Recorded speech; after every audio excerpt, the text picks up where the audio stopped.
नमस्कार, राज्यसभा टीवी के खास कार्यक्रम लोकतंत्र 2016 में आपका स्वागत है। मैं हूं दीपक डोभाल। पश्चिम बंगाल में अब मतदान की गाड़ी 5वें दौर में पहुंच गई है। 30 अप्रैल को प्रदेश की जिन 53 सीटों पर मतदान है, उसके लिए प्रचार आज थम गया है। इस दौर में मुख्यमंत्री ममता बनर्जी समेत कई नेताओं की किस्मत का फैसला होना है। तीसरे और चौथे दौर में हिंसा की वारदातों के बाद चुनाव आयोग ने 5वें दौर में सुरक्षा की पुख्ता व्यवस्था की है। इसके बाद 5 मई को पश्चिम बंगाल में छठे और आखिरी दौर का मतदान होगा। दूसरी तरफ तमिलनाडु, केरल और पुदुचेरी में नामांकन का दौर तेज हो गया है। तमिलनाडु में बीजेपी अध्यक्ष समेत आला नेताओं ने आज पर्चा भरा, तो वहीं केरल में पूर्व क्रिकेटर एस श्रीसंत ने भी आज नामांकन पत्र दाखिल कर दिया। इसके साथ ही दक्षिण के तीनों राज्यों में राजनीतिक बयानबाजी का सिलसिला भी तेज हो गया है। हम ये तमाम खबरें आपको दिखाएंगे, लेकिन सबसे पहले चुनावी सुर्खियां।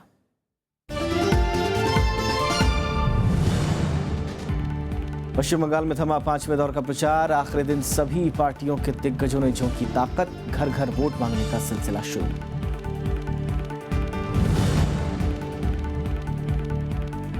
तमिलनाडु में नामांकन प्रक्रिया तेज। बीजेपी प्रदेश अध्यक्ष तमिलिसाई सुंदरराजन समेत एआईएडीएम के 226 उम्मीदवारों ने आज ही भरा पर्चा।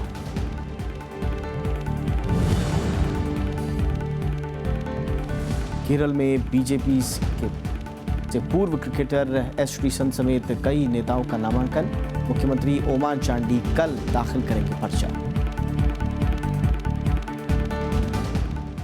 और शुरुआत पश्चिम बंगाल से।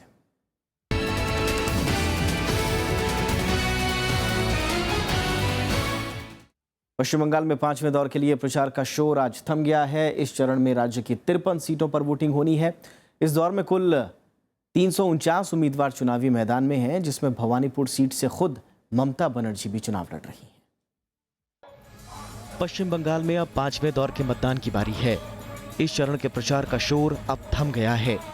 उम्मीदवार अब घर घर जाकर जनसंपर्क में जुटे हुए हैं। प्रचार के आखिरी दिन सियासी दिग्गजों ने पूरा जोर लगा दिया। बीजेपी की ओर से गृह मंत्री राजनाथ सिंह ने दक्षिण 24 परगना के बिष्णुपुर में प्रचार किया। उन्होंने अपने संबोधन में टीएमसी और वाम कांग्रेस गठबंधन की जमकर आलोचना की। वहीं हुगली के चांदीतला इलाके में बीजेपी नेता बाबुल सुप्रियो ने एक जनसभा की। 5वां दौर इसलिए भी खास है क्योंकि इसी चरण में कोलकाता की भवानीपुर सीट पर भी वोट डाले जाएंगे। यहाँ से मुख्यमंत्री ममता बनर्जी खुद चुनावी मैदान में है। कांग्रेस की हाई प्रोफाइल नेता दीपा दास मुंशी और बीजेपी के चंद्र बोस ने यहाँ मुकाबले को दिलचस्प बना दिया है। ममता बनर्जी पर अपनी सीट के अलावा पार्टी के प्रचार की जिम्मेदारी भी है, लिहाजा प्रचार थमने से पहले उन्होंने जाधवपुर में चुनावी रैली की। पिछले चरणों में हिंसा के मामले देखते हुए चुनाव आयोग ने इस चरण में भी सुरक्षा के खास इंतजाम किए हैं। 14,000 से ज्यादा पोलिंग बूथों पर केंद्रीय बलों की तैनाती की गई है। चुनाव आयोग ने दक्षिण 24 परगना, हुगली और दक्षिण कोलकाता में पुलिस पर्यवेक्षकों की तादाद भी बढ़ा दी है। राज्य की कुल 294 विधानसभा सीटों में से 216 सीटों पर 4 चरणों में अब तक मतदान हो चुका है। Bureau report, Rajya Sabha TV. और पश्चिम बंगाल में पिछले दौर के चुनाव में हिंसक झड़पों को देखते हुए चुनाव आयोग ने 5वें दौर के लिए सुरक्षा और कड़ी करने का फैसला किया है। आयोग ने दक्षिण 24 परगना में 2 की जगह 3 पुलिस पर्यवेक्षकों की तैनाती की है, जबकि हुगली और दक्षिण कोलकाता में 1 की जगह 2 पर्यवेक्षक तैनात किए गए हैं। ये फैसला बुधवार को हुई चुनाव आयोग की अहम बैठक के बाद दिया गया। ये बैठक कोलकाता में हुई थी, जिसमें मुख्य चुनाव अधिकारी के साथ साथ सभी पर्यवेक्षक और पुलिस के आला अफसर शामिल थे। ये तस्वीरें हैं वर्धमान जिले की जमुरिया विधानसभा। और वीवीआईपी चॉपर डील का मुद्दा पश्चिम बंगाल में के सियासी मैदान में पहुंच चुका है। इस खबर पर भी बात करेंगे, लेकिन फिलहाल कोलकाता से हमारे संवाददाता पंचानन मिश्रा हमारे साथ जुड़ चुके हैं। पंचानन, अब प्रचार तो थम गया है, घर घर जाकर वोट भी मांगे जा रहे होंगे, लेकिन सुरक्षा जो हर चरण के साथ बड़ा मुद्दा बनकर नजर आ रही है, सियासी दल हो या आम लोग हों, उसके लिहाज से क्या कुछ तैयारियां की गई हैं? क्योंकि सुरक्षा ऐसा मसला हो गया है पश्चिम बंगाल चुनाव में, जिसके इर्द गिर्द ही अभी राजनीति हो रही है। बिल्कुल ठीक कहा आपने। पश्चिम बंगाल विधानसभा के चुनाव में सुरक्षा जो है वो फिलहाल सबसे बड़ा मुद्दा है और कई जो चरण बढ़ते चले जा रहे हैं, जिससे पहले 4 चरण का जो चुनाव हो चुका है, उसके बाद 5वें चरण में भी चुनाव आयोग उसके लिए पूरी तरह मुस्तैद है। चौथे चरण में ये सुरक्षा व्यवस्था बहुत ज्यादा बढ़ाई गई थी और 5वां चरण और 6वें चरण में चुनाव आयोग कोई रिस्क लेना नहीं चाहता है जिससे कि सुरक्षा की घटनाएं बढ़े। और इस वक्त मैं मौजूद साउथ और पटना के एक पोलिंग स्टेशन यहाँ पर पोलिंग सेंटर भी है मशीन का।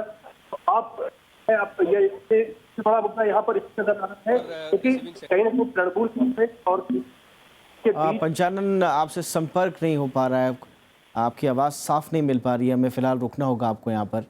तो कुल मिलाकर आज प्रचार का शोर थम गया है और अब शनिवार को मतदान होना है और देखना ये होगा कि सुरक्षा को जो लेकर जो इंतजाम किए गए हैं वो कितना रंग लाते हैं। चलिए आगे बढ़ते हैं। हम बात कर रहे थे वीवीआईपी चौपर डील के मुद्दे की, जो पश्चिम बंगाल के सियासी मैदान में पहुंच चुका है। बीजेपी के राष्ट्रीय सचिव सिद्धार्थनाथ सिंह ने कोलकाता में सीपीएम और तृणमूल कांग्रेस पर इस मुद्दे पर चुप्पी साधने का आरोप लगाया। उन्होंने कहा कि अगस्ता वेस्टलैंड मामले पर कांग्रेस के कथित भ्रष्टाचार पर दोनों पार्टियां चुप हैं, जो कई सवाल खड़े करता है। उन्होंने कोलकाता में पूर्व मुख्यमंत्री बुद्धदेव भट्टाचार्य और राहुल गांधी के मंच साझा करने पर भी चुटकी ली।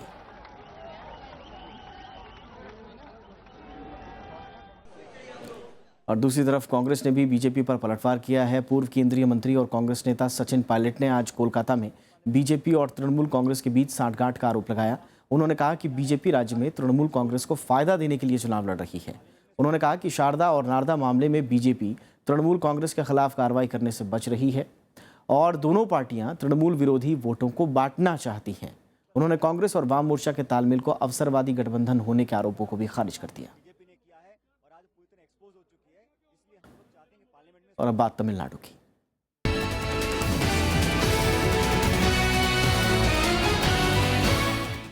और तमिलनाडु में नामांकन का सिलसिला कल तक जारी रहेगा। प्रदेश में सभी प्रमुख नेताओं ने अब तक पर्चा भर दिया है। इनमें मुख्यमंत्री जयललिता, डीएमके प्रमुख करुणानिधि, डीएमडी के प्रमुख विजयकांत और पीएमके नेता अंबुमणि रामदास शामिल हैं। प्रदेश में अब जीत की दावेदारी हर तरफ से हो रही है। बीजेपी के प्रदेश अध्यक्ष तमिलिसाई सुंदरराजन ने गुरुवार को नामांकन पत्र भर दिया। तमिलनाडु में बीजेपी की सबसे स्टार नेता तमिलिसाई ने विरुगंबक्कम सीट से पर्चा भरा है। नामांकन के बाद उन्होंने उम्मीद जाहिर की कि मौजूदा चुनाव में बीजेपी का प्रदर्शन बेहतर रहेगा। उन्होंने दावा किया कि तमिलनाडु की आम जनता के लिए बीजेपी से ज्यादा फिक्रमंद कोई पार्टी नहीं है।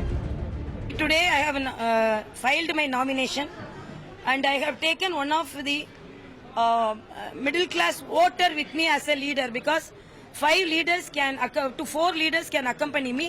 Aim of a member of legislative assembly should be to serve these kind of people.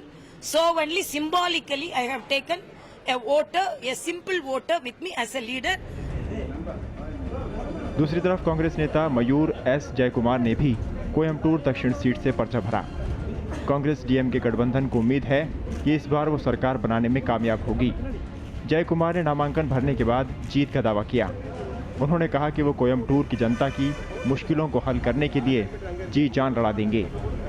In my constituency, there's a lot of issues going on, especially at this area.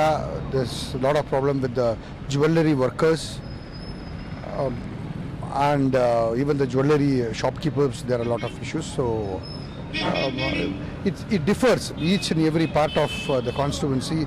It's more or less it's a Cosmo-based area where traders are more and they face a lot of problems.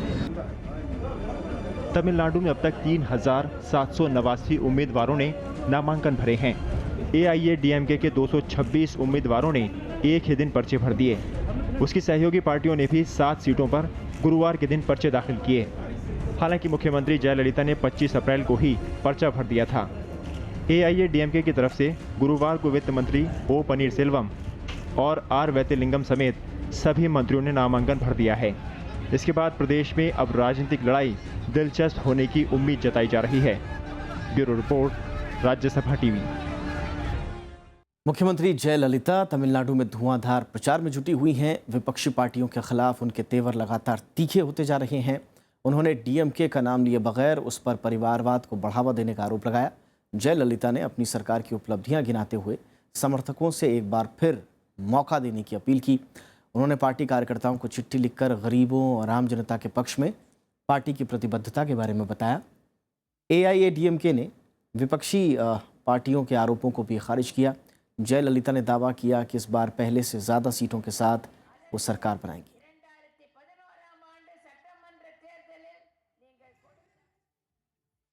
और दूसरी तरफ विपक्ष का भी चुनाव प्रचार लगातार तेज होता जा रहा है। डीएम के प्रमुख करुणानिधि ने सत्ता परिवर्तन के लिए पूरा जोर लगा दिया है। इन दिनों प्रदेश में वो कई रैलियां कर रहे हैं। डीएम के सीधे तौर पर सत्ताधारी एआईएडीएमके पर विफलता के आरोप लगा रही है। करुणानिधि ने तिरुचिरापल्ली की चुनावी सभा में जयललिता पर तीखे आरोप लगाए। उन्होंने चेन्नई में आई बाढ़ से लेकर प्रदेश के पिछड़ेपन के मुद्दे पर मौजूदा सरकार को घेरा। डीएमके इस बार कांग्रेस के साथ गठजोड़ कर चुनाव लड़ रही है। पार्टी का दावा है कि जनता प्रदेश में परिवर्तन की उम्मीद में है और डीएमके कांग्रेस गठजोड़ ही सही विकल्प है।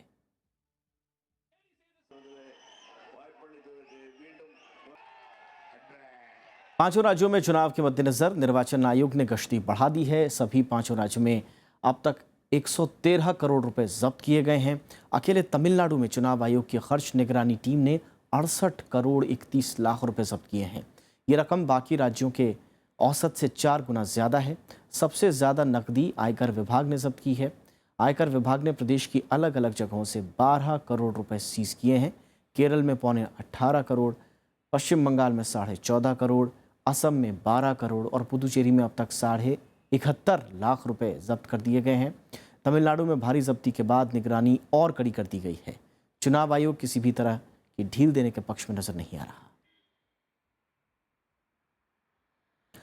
तमिलनाडु में बड़ी पार्टियां जनता को लुभाने के लिए किसी न किसी मुफ्त योजना का सहारा लेती हैं। आलम यह है कि पिछले एक दशक में सत्तासीन दलों ने राज्य में 12,000 करोड़ रुपए इन मुफ्त योजनाओं पर खर्च कर दिए। इसमें मुफ्त रंगीन टीवी, लैपटॉप और दूसरी घरेलू चीजें भी शामिल हैं। हालांकि सरकार की इन योजनाओं पर सवाल भी उठते रहे हैं। देखिए हमारी ये खास रिपोर्ट।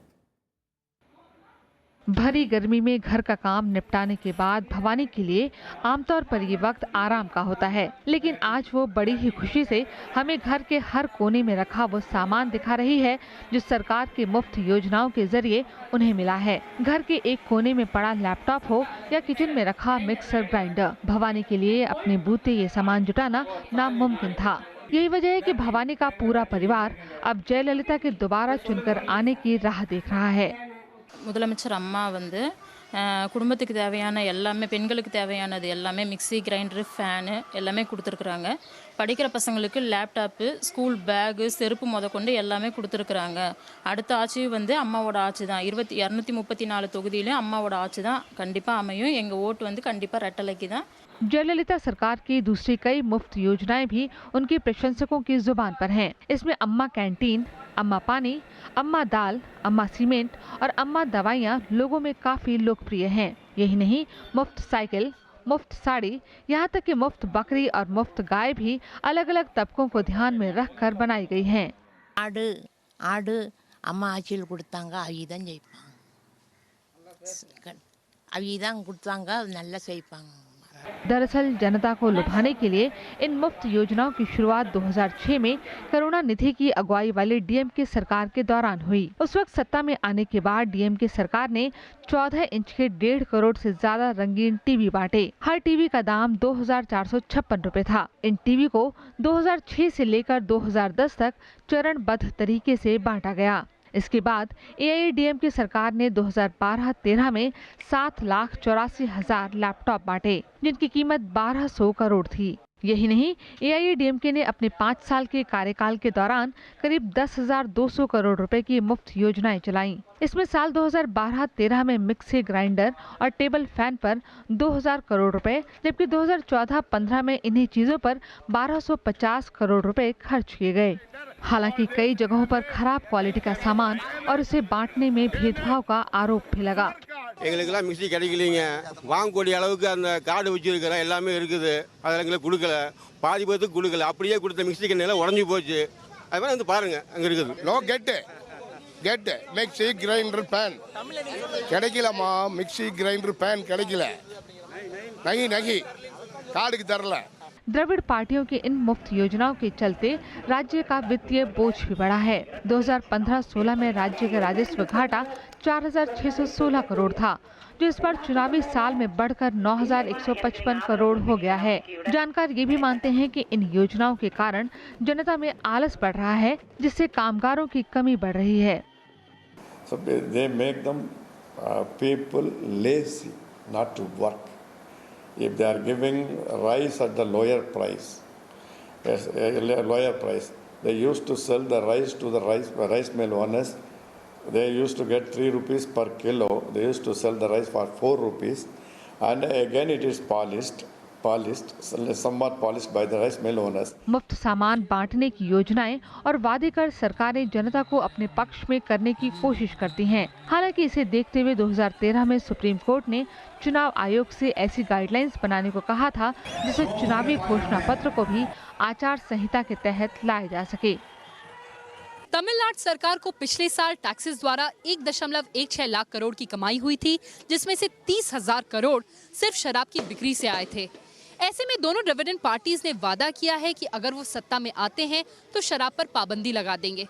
अब देखना होगा अगर शराब पर पाबंदी लगती है और टैक्सेस में कोई बढ़त नहीं होती है तो क्या ये फ्रीबी कल्चर तमिलनाडु में लंबे समय तक चल सकता है?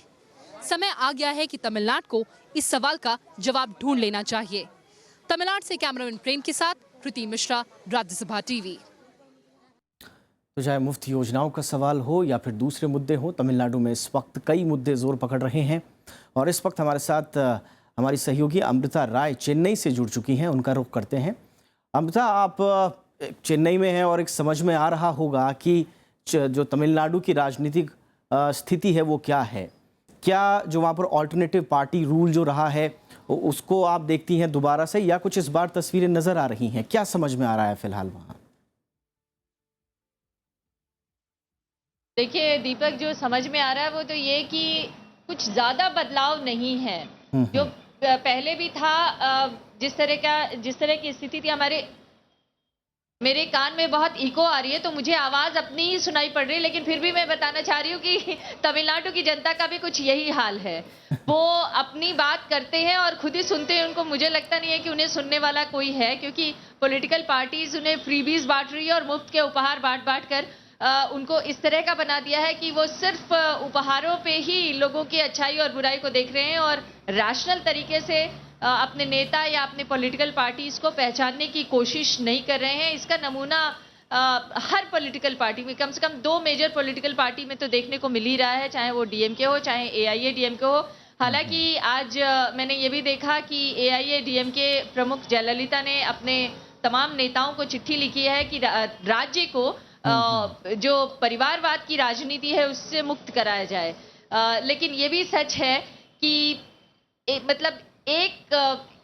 नेता है केवल एआईएडीएमके में जयललिता, और उसके अलावा उनकी पार्टी में शायद किसी नेता का लोग नाम भी नहीं जानते और कोई नेता लोगों के सामने उपलब्ध भी नहीं रहता। हमने आज तमाम विशेषज्ञों से बात की और उनका भी यही कहना है कि यहाँ की राजनीति इतना पर्सनालिटी कल्ट बन के रह गई है कि दूसरे नेताओं को लोग पहचानते भी नहीं हैं और नाम और वोट जो है वो केवल एक नेता के नाम पर दिया जाता है। तो एक तरफ एक नेतृत्ववाद है और दूसरी तरफ परिवारवाद है, और इसी में लोगों को चुनना है। विकल्प देने की जो लोग कोशिश कर रहे हैं उसमें बहुत ज़्यादा लोगों को दम नहीं दिख रहा है। बहुत बहुत शुक्रिया अमृता इस तमाम जानकारी के लिए।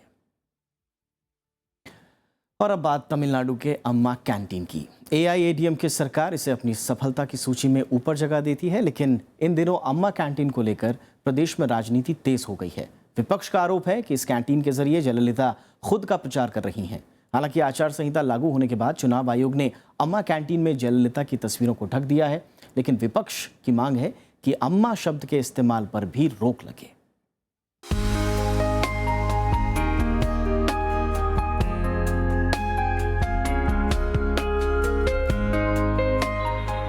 आप चाहे चेन्नई में हो या फिर कोयम्बटूर में, तमिलनाडु के हर शहर में आपको अम्मा कैंटीन मिल जाएगी। सस्ते खाने की वजह से बड़ी तादाद में लोग इसका रुख करते हैं। चुनाव आयोग ने भले ही कैंटीन के बाहर जयललिता की तस्वीरों को ढक दिया हो, लेकिन एआईडीएमके इसे दुनिया की सबसे कामयाब स्कीम बता रही है। लेकिन विपक्ष इसी अम्मा कैंटीन को लेकर जयललिता पर निशाना साध रहा है। பேரளவுக்கு தானே இருக்கு, பொதுமக்களுக்கு என்ன போய் சேர்ந்துருக்கு, உருப்படியானது ஏதாவது போய் சேர்ந்துருக்கு. பேரளவு அந்த அம்மா அம்மா குடிநீர்னு சொன்னாங்க. குடிநீர்ன்றதை விற்கிற ஆட்சி இந்த ஆட்சியே தான் இருக்கு. பாதுகாக்கப்பட்ட குடிநீர் எல்லாத்தையும் கொடுப்போம்னு சொன்னாங்க. இந்த அம்மா அம்மா உப்பு, அம்மா உணவகம், அம்மா குடிநீர், இதெல்லாம் என்ன அப்புறம் அம்மா அம்மா அம்மா அம்மா அம்மான்னு தான் போகலையே, என்ன அம்மா செஞ்சுருக்காங்க? Especially Amma Unavagam, where we give idli for 1 rupee, chapati for 3 rupees. It is not at all possible anywhere in the world. It is only possible by Purushi Talavi Amma. It is only possible by Purushi Talavi Amma. अम्मा canteen पूरे प्रदेश में मशहूर है। यहाँ 4 रुपए में सांभर इडली, 3 रुपए में दही चावल, 5 रुपए में दाल चावल और 5 रुपए में सांभर चावल उपलब्ध है। हर कैंटीन में औसतन रोज 900 से ज्यादा लोग खाना खाते हैं। चेन्नई में करीब 3 लाख लोग इस कैंटीन के सहारे पेट भरते हैं। Morning 7 to 10:30 for members eating 300. Dal rice 5 rupees, curd rice 3 rupees, idli 1 rupees. For members 4 idli. Tamil Nadu में अम्मा कैंटीन की शुरुआत 2013 में हुई। राजधानी चेन्नई की 200 कैंटीन समेत प्रदेश में इस वक्त करीब 500 कैंटीन हैं। करीब 5000 महिलाओं को इस कैंटीन से रोजगार मिला हुआ है। Many people, passenger, driver, conductor. I am so happy. Supply. I am very happy. 4 to 10, 6 members. 9 a.m. to 6 members. Lunch prepared. Sambar சாதம், தயிர் சாதம் சூப்பராக இருக்குது. சாம்பார் சாதம் வந்து 4 rupees, தயிர் சாதம் வந்து 3 rupees. நல்லா இருக்கு. டைமிங் 12 o'clock to 2:30 வரைக்கும். AIADMK को उम्मीद है कि मौजूदा चुनाव में अम्मा कैंटीन समेत सरकार की कई योजनाओं को वो भुनाने में कामयाब रहेगी।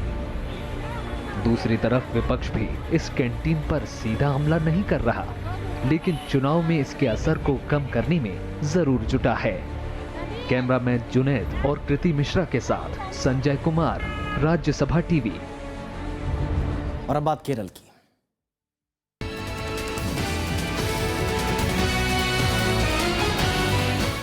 केरल के चुनाव प्रचार में आरोप प्रत्यारोपों का दौर चरम पर है। पूर्व मुख्यमंत्री और सीपीएम के वरिष्ठ नेता वीएस अच्युतानंदन कांग्रेस को भ्रष्टाचार के मुद्दे पर जमकर घेर रहे हैं। इन दिनों अच्युतानंदन प्रदेश की रैलियों में पूरी तरह से व्यस्त हैं। 92 साल के अच्युतानंदन सीपीएम के स्टार प्रचारकों की सूची में शुमार हैं। लिहाजा अपनी सीट के अलावा एलडीएफ के बाकी उम्मीदवारों के लिए भी वो वोट मांग रहे हैं। कांग्रेस और यूडीएफ पर उनका रवैया बाकी नेताओं के मुकाबले बेहद आक्रामक है। कोची की रैली में उन्होंने मौजूदा यूडीएफ सरकार पर प्रशासन को भ्रष्ट बनाने का आरोप लगाया। त्रिपुनितुरा सीट पर गठबंधन के उम्मीदवार एम स्वराज की चुनावी सभा में उन्होंने मौजूदा सरकार के भ्रष्टाचारों की सूची गिनाई। सोलर और बार घोटाले का जिक्र करते हुए उन्होंने दावा किया कि इस बार प्रदेश की जनता यूडीएफ को पूरी तरह से खारिज कर देगी। अच्युतानंदन ने आरोप लगाया कि कांग्रेस की केंद्रीय समिति भी ओमान चांडी सरकार के भ्रष्टाचार से वाकिफ थी। उन्होंने दावा किया कि अगर एलडीएफ की सरकार बनती है तो भ्रष्टाचार पर लगाम कसी जाएगी। ആഭ്യന്തരമന്ത്രിയുടെ അഭിപ്രായമെന്ത് എന്ന് അദ്ദേഹം കോൺഗ്രസ് നേതൃത്വത്തിൽ എഴുതിയിരിക്കുകയാണ്. ആ എഴുത്തിന്റെ കോപ്പിയാണ് ഇത്. Corruption is rampant. അഴിമതി കൊടികുത്തി വാഴുന്നു. Image of the chief minister has been totally spoiled. मुख्यमंत्रिയുടെ प्रतिച്ഛായ पूर्णमायुम तगर्नु। और केरल में कल नामांकन का दौर खत्म हो जाएगा, लिहाजा पर्चा भरने का सिलसिला अब पहले से भी तेज हो गया है। बीजेपी के कई बड़े चेहरों ने अब तक नामांकन पत्र नहीं भरा था, लेकिन आज पूर्व क्रिकेटर एस श्रीसंत समेत कई नेताओं ने पर्चे भरे। श्रीसंत ने केरल की राजधानी तिरुवनंतपुरम से उम्मीदवारी का आज औपचारिक ऐलान कर दिया। बीजेपी के टिकट पर उन्होंने इस सीट से नामांकन पर्चा भरा था। समर्थकों के साथ एस श्रीसंत दोपहर बाद नामांकन भरने पहुंचे। उनके अलावा बीजेपी के कई उम्मीदवारों ने आज नामांकन पत्र दाखिल किया। इनमें त्रिपुनितरा सीट से तरुवर विश्व प्रमुख हैं। एर्नाकुलम सीट से यूडीएफ उम्मीदवार हिबी एडन ने भी आज पर्चा भरा, तो वहीं एलडीएफ की तरफ से अनिल कुमार ने भी एर्नाकुलम सीट पर नामांकन पत्र दाखिल कर दिया। केरल में अब तक पूर्व मुख्यमंत्री वीएस अच्युतानंदन और बीजेपी के प्रदेश अध्यक्ष के राजशेखरन समेत कई दिग्गज नामांकन भर चुके हैं। मुख्यमंत्री ओमान चांडी कल यानी आखिरी दिन नामांकन पत्र भरेंगे। केरल में मतदाता जागरूकता अभियान के तहत चुनाव आयोग ने खास तरह का एक मोबाइल एप्लीकेशन लॉन्च किया है। इस ऐप के जरिए 16 मई को होने वाले मतदान के बारे में विस्तृत जानकारी मुहैया कराई गई है। मतदाता सूची, मतदान केंद्रों की जानकारी के अलावा उम्मीदवारों के हलफनामे समेत सभी जानकारियां इस मोबाइल ऐप के जरिए हासिल की जा सकती हैं। निष्पक्ष और स्वतंत्र चुनाव के लिए निर्वाचन आयोग ने इसे महत्वपूर्ण कदम माना है। गूगल प्ले स्टोर के जरिए इस ऐप को मोबाइल में इंस्टॉल किया जा सकता है। तो लोकतंत्र 2016 के इस सफर में इतना ही। नमस्कार।